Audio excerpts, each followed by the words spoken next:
Hi hello எல்லாருக்கும் வணக்கம். எப்படி இருக்கீங்க? நல்லா இருக்கீங்கன்னு தான் நினைக்கிறேன். நான் ரொம்ப நல்லா இருக்கேன். Welcome back to our channel love and pride. And நீங்கள் கேட்குறீங்க மை ப்ரொஃபஸர். ஸோ எல்லோரும் என்ஜாய் பண்ணுறீங்களா? இது ஒரு கொஷின், ஆன்சர் கொடுங்க கமெண்ட் செக்ஷனில். ஓகே, ஸோ ப்ளீஸ் எல்லோரும் ஓல்டு ஆல்ரெடி சப்ஸ்கிரைபர்ஸு லைக் பண்ணிவிட்டு நீங்கள் ஸ்டோரி கேளுங்க. நியூ சப்ஸ்கிரைபர்ஸ் வந்து உங்களுக்கு எங்கே பிடிக்குதோ அங்கே லைக் பட்டன் ப்ரெஸ் பண்ணுங்கள். ஓகே, எவ்வளோ லைக்ஸ் வந்தால் நம்ம எபிசோட் அவ்வளோ முன்னாடி அது போகும், ராக்கெட் மாதிரி. Anyways, let's get in to the story.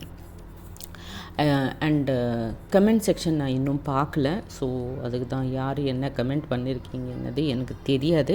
But எல்லோரும் அட்லீஸ்ட் ஒரு 20 அந்த மாதிரி வருது கமெண்ட்ஸு. அந்த வர்ற அந்த கமெண்ட்ஸில் நல்ல பாசிட்டிவான கமெண்ட்ஸ் தான் வருது. That they are enjoying the series and wait பண்ணுறீங்க நெக்ஸ்ட் எபிசோடுக்காக. ஒரு கமெண்ட் மட்டும், நீங்கள் சண்டே வரமாட்டீங்க, சொல்ல மாட்டீங்கன்னு சொல்லியிருக்கீங்க. வீக்கில் சண்டேவே இல்லைனா அப்படின்னு கேட்டிருக்கீங்க. ரொம்ப ஃபன்னியாக. சண்டே இல்லைன்னா மண்டே, அவ்வளோதான். Okay then let's just jump into the story. So previous எபிசோடில் we have seen that Meera old friend பல வருஷங்களுக்கு அப்புறம் ராகி மீட் பண்ண வருவாங்க. அதுக்கப்புறம் நிறையா விஷயங்கள் அவங்க ஷேர் பண்ணிப்பாங்க மீரா அவங்க ஃப்ரெண்டுக்கிட்ட. அதுக்கப்புறம் அந்த பொண்ணு வந்து இவங்களுக்கு சொல்லாமல் ஒரு சர்ப்ரைசிங்காக அவங்க படிக்கிற அவங்க சொல்கிற அதே காலேஜில் இவங்களும் ஒரு ப்ரொஃபஸராக ஜாயின் பண்ணுவாங்க. அண்டு மீரா வந்து திவ்யாக்காக ரொம்ப வெயிட் பண்ணிகிட்டே இருப்பாங்க. பட் திவ்யாவை காணோம்.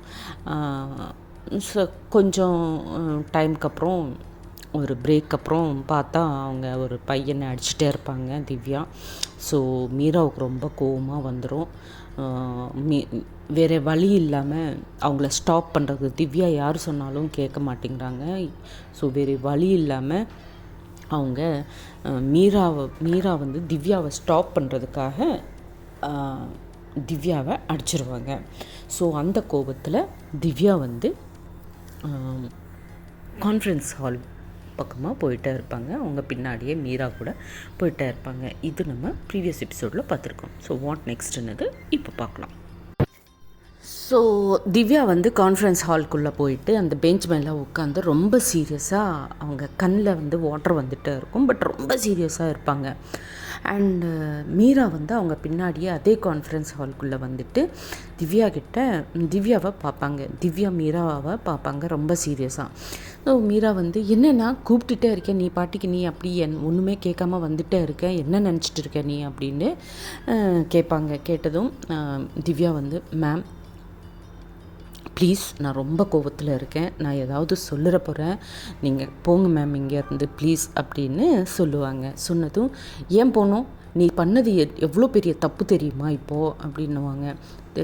அப்போது திவ்யா வந்து, ப்ளீஸ் மேம், வேணாம் மேம், இதை பற்றி பேசாதீங்க அப்படின்ட்டு கெஞ்சிட்டே இருப்பாங்க.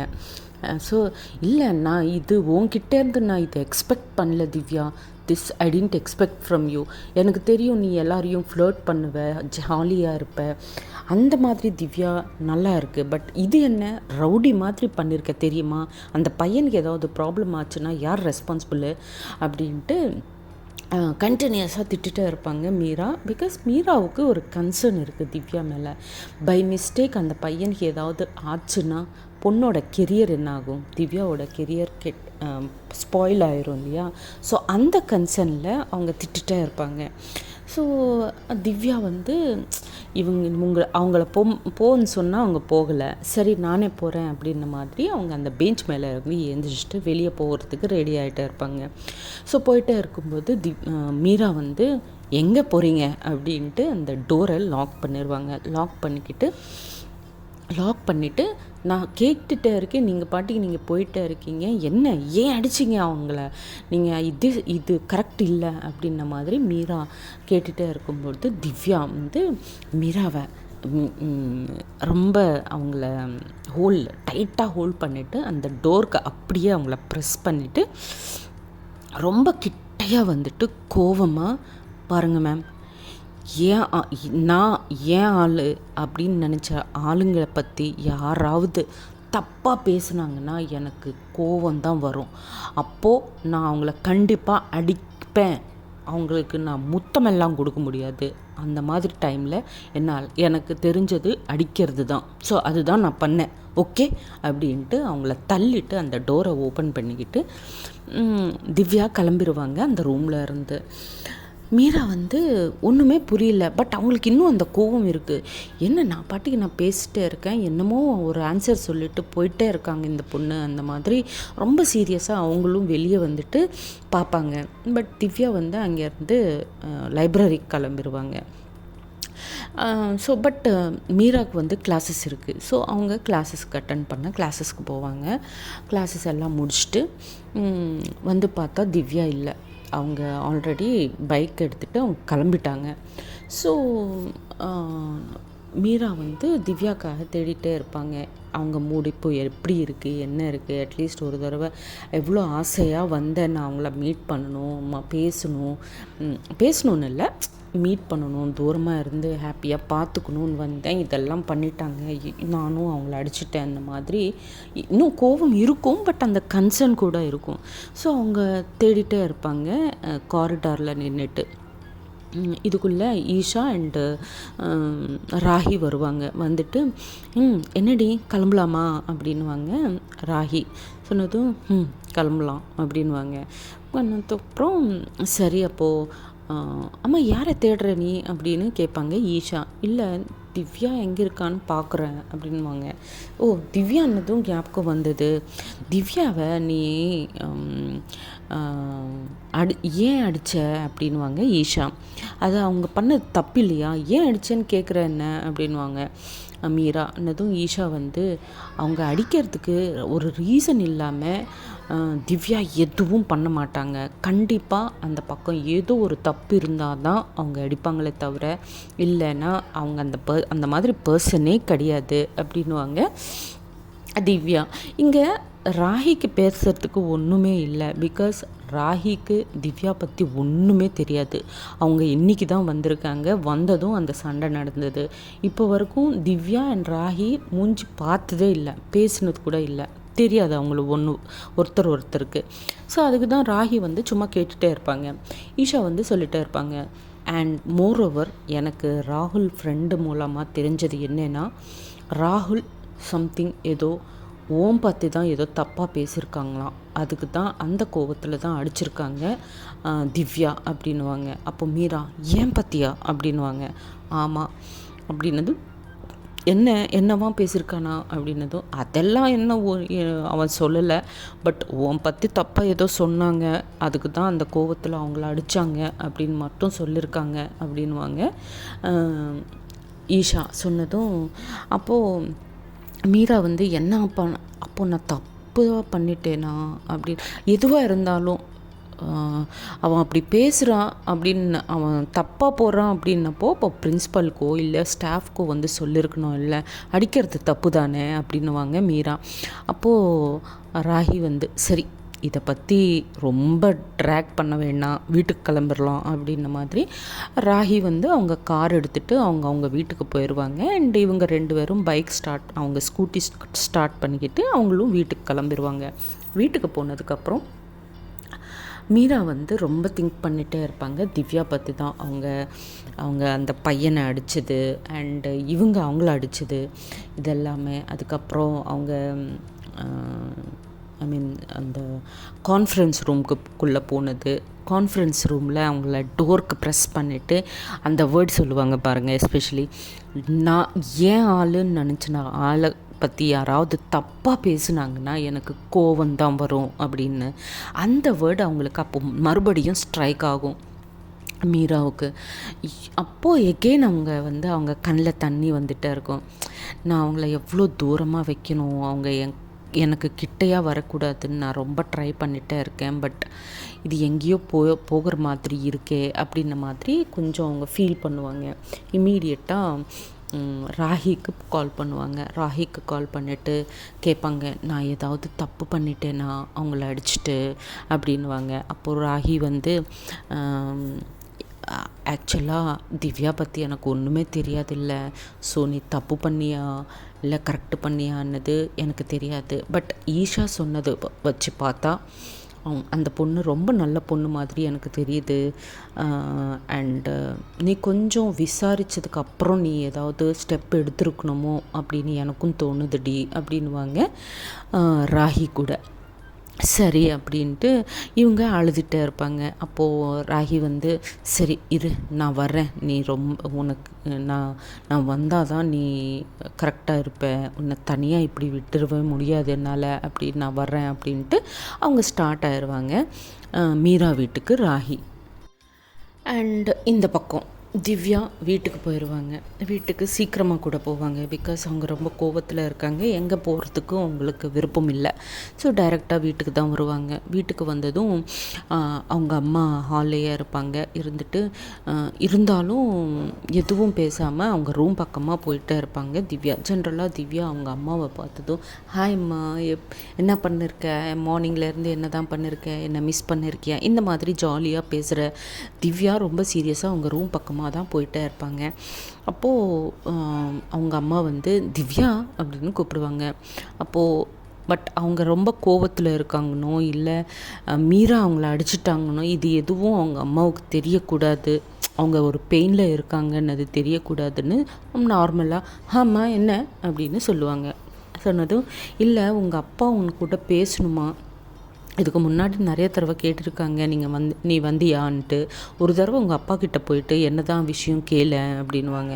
அம்மா நான் அப்பா கிட்டெல்லாம் பேச முடியாதுமா, என்னை எப்போமா அவங்க நான் பேசினாலும் அது சண்டையாக தான் இருக்கும், ஸோ நான் பேசலை, நான் போகல அப்படின்வாங்க திவ்யா. சரி அவங்க ஏதோ பேசணும்னு சொல்கிறாங்கன்னு சொன்னேன்ல, எனக்காக போய் ஒரு தடவை பேசிட்டு வா அப்படின்வாங்க. சரிம்மா. அதுவும் அவங்க அம்மா எது சொன்னாலும் திவ்யாவுக்கு இஷ்டம். Because she love her mother more than anybody else. So சரிம்மா அப்படின்ட்டு அவங்க ரூம் பக்கமாக போயிட்டு டோர் நாக் பண்ணி உள்ளே போயிட்டு, அப்பா என்னமோ என்கிட்ட ஏதோ பேசணும்னு சொன்னீங்களாம்ல என்ன அப்படின்வாங்க. சொன்னதும் ரொம்ப சீரியஸாக பார்த்துட்டே இருப்பாங்க திவ்யா பக்கமாக அவங்க அப்பா. என்னப்பா அப்படின்னதும், என்ன பண்ணிட்டு வந்திருக்க நீ இன்னைக்கு காலேஜில் அப்படின்னு கேட்பாங்க. கேட்டதும் திவ்யா ஒன்றுமே பேசாமல் அப்படியே இருப்பாங்க. ஸோ இதெல்லாமா பண்ணுற நீ காலேஜுக்கு போகிற, என்ன ரவுடியா நீ, பையனை அப்படி போட்டு அடிச்சிருக்கே, அவன் இன்னமும் மெடிக்கல் ரூம்லேயே இருக்கானா, அவங்க அப்பா என் ஃப்ரெண்டு, அவன் எனக்கு ஃபோன் பண்ணிவிட்டு உன் பொண்ணு என் பையனை இப்படியெல்லாம் அடிச்சிருக்கான், என்ன மாதிரி வளர்த்துட்டே இருக்கேன் உன் பொண்ணை அப்படின்னு என்னை கேட்டிருக்கான், என் மானம் எடுக்க தான் நீ காலேஜுக்கு போறியா அப்படி இப்படின்ட்டு ரொம்ப திட்டிகிட்டே இருப்பாங்க அவங்க அப்பா. அப்போது திவ்யாவோட அம்மா வந்து அந்த கத்துற அந்த சவுண்டெல்லாம் கேட்டுட்டு, என்ன இவங்க பேசணும்னு சொன்னாங்க, ஏதோ கத்துறாங்க அப்படின்ட்டு இம்மீடியட்டாக அந்த அவங்க ரூம்குள்ளே வருவாங்க. வந்து ஏன் கத்துறீங்க பொண்ணு மேலே அப்படின்னதும், ஏன் கத்துறேனா, நான் கத்துறது தான் உனக்கு தெரியுதா, இந்த பொண்ணு என்ன தான் பண்ணியிருக்கு தெரியுமா இன்றைக்கி அப்படின்ட்டு அந்த பையனை அடித்த விஷயம் சொல்லுவாங்க அவங்க அம்மாவுக்கு. சொன்னதும் அவங்க அம்மா வந்து, அவன் ஏதோ தப்பு பண்ணியிருப்பான், இல்லைன்னா நம்ம பொண்ணெல்லாம் அப்படி அடிக்கிற ஆளே கிடையாது அப்படின்னு சொல்லுவாங்க. சரி நீ அவங்கள சப்போர்ட் பண்ணது போதும், இப்படியே நீ சப்போர்ட் பண்ணிகிட்டே இருக்கேன்னா அப்போ அவங்க ரவுடி மாதிரி தான் இருப்பாங்க. இதெல்லாம் இல்லை, நாளையிலேருந்து நான் யார் சொன்னாலும் கேட்க மாட்டேன், நாளையிலேருந்து காலேஜுக்கு போகிறதுக்கு கேன்சல் அப்படின்வாங்க அவங்க அப்பா. சொன்னதும் திவ்யாவுக்கு ரொம்ப கோவம். அப்போ வரைக்கும் பேஷன்ஸாக அங்கே அவங்க அம்மாக்காக ரொம்ப பேஷண்ட்டாக அங்கே நின்றுட்டு அவங்க அப்பா சொல்கிறதெல்லாம் கேட்டுகிட்டே இருப்பாங்க. அதுக்கப்புறம் அவங்களால முடியல, நான் கண்டிப்பாக காலேஜுக்கு போவேன், ஓகே, அண்ட் நான் போகிறேம்மா வெளியில், நான் வீட்டுக்கு சீக்கிரமாக ஏன் வந்தேன்னு இருக்கு இப்போ எனக்கு, நான் போகிறேன் வெளியில் அப்படின்னதும், போ அப்படியே போ, உனக்கு ஒன்றுமே புரிய மாட்டேங்குது அப்படின்ட்டு அவங்க அப்பா கத்திட்டே இருப்பாங்க. அந்த கோபத்தில் திவ்யா வந்து மறுபடியும் இமீடியட்டாக ஃப்ரெஷ்ஷு கூட ஆக மாட்டாங்க, அப்படியே வெளியில் வந்துடுவாங்க வீட்டில் இருந்து. அவங்க அம்மா வந்து ப்ளீஸ் டி, அது ஏதோ கோவத்தில் அப்படி பேசுகிறாங்க, நீ கூட என்ன ஒரு வார்த்தை கூட பேசாமல் போயிட்டே இருக்க, ஏதாவது சாப்பிட்டுட்டு போ வேணும்னா அப்படின்னு அவங்க அம்மா கெஞ்சிட்டே இருப்பாங்க. பட் அது கேட்காமலே திவ்யா வந்து வெளியில் போயிட்டே இருப்பாங்க. ஸோ இந்த பக்கம் மீரா வந்து அவங்க பேர் என்ன, ராகி வந்து மீரா வீட்டுக்கு வந்திருக்காங்க. ஸோ ராகியை கட்டி பிடிச்சிட்டு, நான் அனவசரமாக நான் என்ன விஷயம்னு கூட கேட்காம திவ்யாவை அடிச்சிட்டேன், அவங்களுக்கு ரொம்ப கஷ்டம் கொடுத்துட்டேன், இப்போ எனக்கு ரொம்ப கஷ்டமாக இருக்குது, அவங்கள பார்க்கணும் போல் இருக்குது, அவங்க எப்படி தான் இருக்காங்களோ, அழுதுகிட்டே இருந்தாங்க வேறு. ஆனால் கூட நான் ரொம்ப கோவமாக தான் பேசியிருந்தேன் கான்ஃபரன்ஸ் ஹாலில் கூட அப்படின்ன மாதிரி அவங்கக்கிட்ட குழம்பிட்டே இருப்பாங்க மீரா அண்ட் அழுதுகிட்டே இருப்பாங்க. சடனாக மீராவோட அம்மா வீட்டுக்குள்ளே அவங்க ரூம்குள்ளே வருவாங்க. வந்து பார்த்தா மீரா அழுதுகிட்டே இருக்குது. ஏய் என்னம்மா ஆச்சு, ஏன் அழுற அப்படின்னு கேட்பாங்க மீராவை. அப்போது ராகி வந்து, இல்லை ஆண்டி, நிறைய நாளுக்கு அப்புறம் நாங்கள் மீட் பண்ணோம்ல, நேற்றுக்கு எல்லாமே பேச முடியல, இப்போ தான் எல்லாமே பேசிக்கிட்டே இருந்தோம்ல, அதான் உங்கள் பொண்ணு பற்றி உங்களுக்கு தெரியும்ல, அவங்க ரொம்ப சென்சிட்டிவ், அதெல்லாம் ஞாபகமும் ஆச்சு, அதுதான் அதை பற்றி தான் அழுதுகிட்டே இருக்கோம் அப்படின்னதும், தங்கமான பொண்ணு இல்லை என் பொண்ணு அப்படின்னுவாங்க அவங்க அம்மா. ஆமாம் ரொம்ப தங்கமான பொண்ணு அப்படின்னுவாங்க ராகி. சரின்னு சரி வாங்க டின்னர் சாப்பிட்லாம் அப்படின்ட்டு அவங்கள கூட்டிட்டு கீழே போவாங்க டைனிங் ஹாலுக்கு. சரின்னு டின்னர் முடிச்சிடுவாங்க அவங்க எல்லோரும் சேர்த்து. முடிச்சிட்டதுக்கப்புறம் சரி அப்போது நான் கிளம்பட்டுமா அப்படின்னதும் மீரா வந்து, இல்லடி ப்ளீஸ் இன்றைக்கி என்கிட்டயே இரு அப்படின்னுவாங்க. அப்போது அவங்க அம்மா கூட, ஆமாம்மா ரொம்ப லேட் ஆச்சுல்ல, இப்போ போய் என்ன தான் பண்ணுவேன், வீட்டுக்கு போயிட்டு இங்கேருந்தே நாளைக்கு காலேஜுக்கு போகலாம், ப்ராப்ளம் இல்லை, இன்றைக்கி இங்கேயே தங்கு அப்படின்னுவாங்க அவங்க அம்மா. அப்படின்னதும் சரி ஆண்டி ஓகே அப்படின்னு மீரா கிட்டேயே ராகி தங்குவாங்க இந்த நைட்டு. சரின்னு மறுபடியும் அவங்க ரூமுக்கு போயிட்டு எகெயின் இந்த விஷயமே பேசிகிட்டே இருப்பாங்க. சடன்னாக ஒரு சவுண்டு பால்கனியில் சவுண்டு வந்ததும் மீரா அண்டு ராகி வந்து ஒருத்தர் மூஞ்சி ஒருத்தர் பார்ப்பாங்க. பார்த்துட்டு, ஆமாம் உனக்கு ஏதாவது சவுண்ட் கேட்டுச்சா அப்படின்வாங்க. ஆமாம் எனக்கும் கேட்டுச்சு அப்படின்வாங்க ரெண்டு பேரும். சரி என்ன தான் பார்க்கலான்ட்டு விண்டோ கர்டன் கொஞ்சம் சைடு பண்ணிவிட்டு பார்ப்பாங்க மீரா. பட் இதுவும் இல்லை. அட்லீஸ்ட் அவங்க என்ன நினைப்பாங்கன்னா, அட்லீஸ்ட் நம்ம திவ்யா பைக்கர் மாதிரி வந்துட்டு அங்கேருந்து ஏதாவது ஒரு லெட்டரோ ஏதோ போட்டிருப்பாங்க, சரி பார்க்கலாம் அந்த மாதிரி. அந்த பார்த்தா அங்கே பைக்கும் கிடையாது, எதுவும் கிடையாது, யாரும் இல்லை கூட. பட் அப்போது யாரும் இல்லடி வெளியில் அப்படின்வாங்க மீரா. அப்போது ஓ பட் எனக்கு சவுண்டு கேட்டுச்சடி அப்படின்வாங்க ராகி. எனக்கும் தான் கேட்டுச்சுடி அப்படின்வாங்க. சரின்னு ஓகே பை மிஸ்டேக் கேட்டிருப்போம் அப்படின்னு நினைக்கும்போது மறுபடியும் சவுண்டு வரும். யாரோ திருட வர்றாண்டி நம்ம வீட்டுக்குள்ளே அப்படின்ட்டு அங்கே ஒரு ஃப்ளோர் வாஸ் இருக்கும், அந்த ஃப்ளோர் வாஸை பிடிச்சிருவாங்க ராகி. அந்த பர்சன் உள்ளே வந்தால் அடிக்கணும் இந்த மாதிரி. பட்டு மீரா வந்து யார்டி வருவாங்க, அதுவும் ஃபஸ்ட்டு ஃப்ளோர் ஏறிட்டு அப்படின்வாங்க. அது சரின்னு ஸ்லோவாக அந்த பால்கனி டோர் ஓப்பன் பண்ணிவிட்டு பால்கனி பார்ப்பாங்க. பால்கனியில் கூட யாரும் கிடையாது. யாரும் இல்லையேடி, அப்போது சவுண்டு எங்கேருந்துடி வருது புரியாமல் இருக்குது அப்படின்வாங்க.